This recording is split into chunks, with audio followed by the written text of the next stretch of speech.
Watu wengi leo hii hawajafanikiwa kwenye maisha sio kwa sababu hawana mitaji. Watu wengi leo hii hawajafanikiwa kwenye maisha sio kwa sababu hawana watu maishani mwao. Watu wengi hawajafanikiwa kwenye maisha sio kwa sababu hawana elimu. They have it.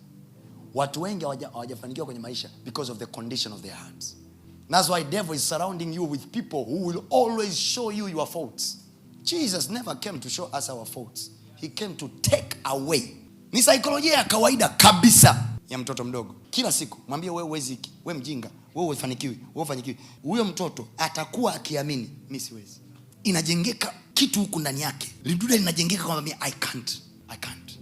Have you noticed? Kila ukipiga hatua ukienda mahali, ili watu wako wa zamani waonekane kwamba wako identified na wewe, they will have to remind you a certain way of the past. Mungu sio mpumbavu aliyesema ya kale yamepita, tazama yamekuwa mapya. His mind wants you to focus on new. Anasema tazama nafanya jambo jipya. Je, hamkuliona? What is the business with you staying with people who still hold on your past? What is the business with you spending time with people who are always seeing what you cannot do? Umejizungushia watu ambao siku zote wanaona kuna kitu fulani huwezi, kuna kitu fulani watakosoa maisha yako siku zote. You are killing your energy. It's a bad energy that causes poverty.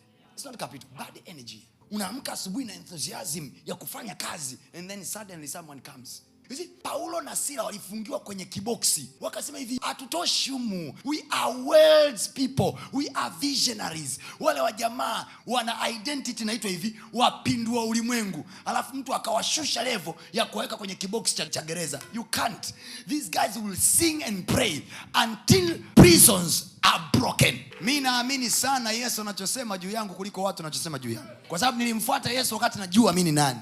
Naamini sana Yesu anachosema juu yangu kuliko mama yangu anachosema juu yangu. Naamini sana Yesu anachosema juu yangu kuliko rafiki zangu anachosema juu yangu. Naamini sana Yesu anachosema juu yangu kuliko mimi mwenyewe ninavyosema juu yangu. Kwenye ukoo wako anempa shetani permission ni wewe, na atakayemwekea limitation shetani kwenye ukoo wako ni wewe.